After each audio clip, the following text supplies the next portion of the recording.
बड़ी खबर इस वक्त, पाकिस्तान पर सेना का ऑपरेशन सिंदूर। सेना ने कहा नहीं किया एयर स्पेस का उल्लंघन। ये बड़ी खबर है कि एयर स्पेस का उल्लंघन नहीं हुआ है। सुबह 10 बजे सेना की ओर से प्रेस कॉन्फ्रेंस होगी और उस दौरान तस्वीरों को साफ करके सेना की तरफ से रखा जाएगा मीडिया के सामने, दुनिया के सामने। सेना ने कहा कि किसी भी एयर स्पेस का उल्लंघन नहीं हुआ। इससे पहले अजित डोभाल ने, एनएसए ने अमेरिका के एनएसए से और विदेश मंत्री मार्को रूबियो से फोन पर बात की थी और तस्वीर साफ की थी। उन्हें बताया था कि भारत ने एयर स्ट्राइक किन किन ठिकानों को टारगेट कर किया है और 70 से ज्यादा आतंकियों के मारे जाने की बात सूत्रों के हवाले से आ रही है। हालांकि पाकिस्तान कह रहा है कि सिर्फ 3 लोग मारे गए हैं, जिनमें एक बच्चा भी और ये सिविलियन है। लेकिन जितनी भगदड़ वहां मची है, जिस तरह से एम्बुलेंस की चहलकदमी आप देख रहे हैं, एम्बुलेंस सड़कों पर दौड़ रही है, इससे आप अंदाजा लगा सकते हैं कि बहावलपुर में ठीक जगह पर ही भारतीय सेना की ओर से टारगेट किया गया है। आतंकियों के ठिकाने पर ही टारगेट किया गया।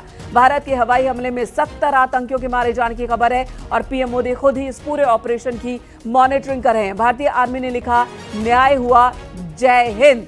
यही बात भारतीय वायुसेना की तरफ से भी लिखी गई है कि न्याय हुआ है, जय हिंद। ऑपरेशन सिंदूर, पीएम मोदी ऑपरेशन की मॉनिटरिंग कर रहे हैं और यहां मुरीदगे की तस्वीर भी आपको दिखा रहे हैं। लश्कर का हेडक्वार्टर है यहां पर और तमाम कमांडर है लश्कर के जो कि मारे गए। हालांकि ये अंदेशा पहले से ही था पाकिस्तान को कि भारत कोई बड़ा एक्शन तो लेगा ही। पाकिस्तान के रक्षा मंत्री भी बार बार यही कह रहे थे। कल भी उन्होंने इस बात को दोहराया था कि भारत जरूर बदला लेगा, बड़ा बदला लेगा और अगर भारत अटैक कर देता है तो पाकिस्तान के पास बचने के लिए बहुत कम रास्ते हैं। लेकिन फिलहाल यहां देखिए, बहुत बड़े युद्ध की शुरुआत नहीं हुई है, बल्कि भारत की ओर से आतंकियों को ही निशाना बनाया गया है। मुजफ्फराबाद और बहावलपुर में हमला हुआ, आतंकियों के 9 ठिकानों पर हमला हुआ और लश्कर-ए-तैयबा के कैंप पर हमला हुआ है। मुरीदके में यह कैंप पूरी तरह से जमींदोज हो चुका है, जहां पर आतंकी पनाह लेते थे, जहां पर आतंकियों को ट्रेनिंग दिया जाता था।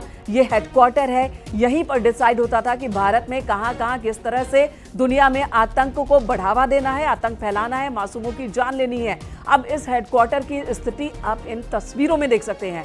हेडक्वार्टर पूरी तरह से जमींदोज हो चुका है, खंडहर में बदल चुका है और 70 से ज्यादा आतंकियों की मौत की खबर इस वक्त आ रही है सूत्रों के हवाले से। भारत ने सिर्फ आतंकियों को निशाना बनाया है। जो आबादी वाला इलाका है, जहां आम लोग रहते हैं, वहां पर कोई अटैक नहीं हुआ है। पाक ऑक्यूपाइड कश्मीर में आतंकी ठिकानों को टारगेट कर ही अटैक किया गया है और पाकिस्तान के पंजाब प्रांत में भी आतंकियों के ठिकानों को टारगेट करके ही अटैक किया गया है। पाक के JF-17 लड़ाकू विमान को मार गिराने की बात भी सामने आ रही है। JF-17 ये वो लड़ाकू विमान है जो चीन से पाकिस्तान ने खरीदा था। इंडियन एयरफोर्स ने पाक के JF-17 को मार गिराया है। सूत्रों के हवाले से यह भी बड़ी खबर आ रही है इस वक्त, यानी कि एक बड़ा झटका मिला है। एक तरफ तो आतंकियों का सफाया, आतंकी ठिकानों को जमींदोज करना और दूसरी तरफ पाकिस्तान की वायुसेना को भी झटका है। ये JF-17 लड़ाकू विमान को मार गिराने की बात आ रही है और एक और बड़ी खबर आ रही है कि अब LOC पर पाकिस्तान की ओर से सीज फायर और ज्यादा बढ़ा दिया जाएगा। तो बड़ी खबर आ रही है कि पाकिस्तान की ओर से सीज फायर का उल्लंघन जो लगातार हो रहा है। 22 अप्रैल को 2025 को पहलगाम में आतंकी हमला हुआ। भारत की ओर से उसका करारा जवाब दिया गया। आतंकियों के खिलाफ ऑपरेशन की शुरुआत की गई और भारत में हलचल जो थी उसकी वजह से पाकिस्तान ने LOC पर सीज फायर का उल्लंघन शुरू कर दिया था, जिसका जवाब पाकिस्तान को दे रही थी भारतीय सेना।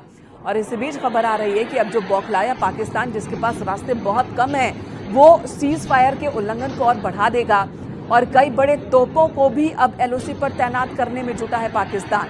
और इधर देखिए, ऑपरेशन सिंदूर ने क्या खलबली मचाई है। पाक ऑक्यूपाइड कश्मीर के आतंकियों के ठिकानों वाली जगहों पर आतंक के गढ़ में इस वक्त खलबली है। भारतीय सेना ने ज्वाइंट ऑपरेशन कर ऑपरेशन सिंदूर चलाया और अब वहां पर खलबली मची है। 70 से ज्यादा आतंकियों के मारे जाने की खबर आ रही है। तो सेना ने पाकिस्तान को समझाया कि चुटकी भर सिंदूर की कीमत क्या होती है। लश्कर का हेडक्वार्टर मिट्टी में मिल चुका है और कई कमांडर मारे गए हैं। लश्कर के कई कमांडर वायुसेना के इस एयर स्ट्राइक में मारे गए हैं। हालांकि इससे पहले खबर आई थी कि जब पाकिस्तान को यह अंदेशा हो गया कि भारत बदला लेकर रहेगा पहलगाम आतंकी हमले की, तब लश्कर के हफीज सईद को सुरक्षित जगह पर पाकिस्तान की सेना लेकर गई। लाहौर में उसे सेफ हाउस में रखा गया है, ये भी खबर आई।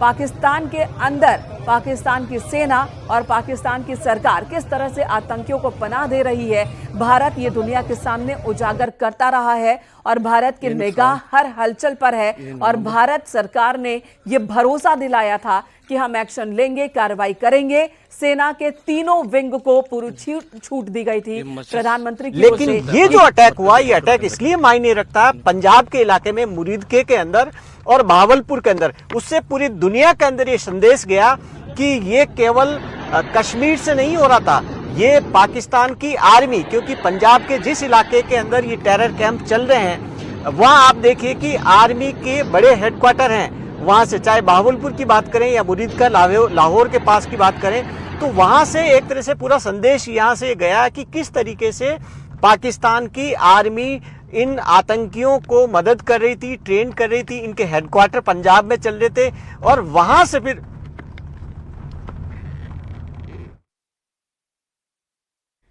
तो पाकिस्तान की आर्मी जो कि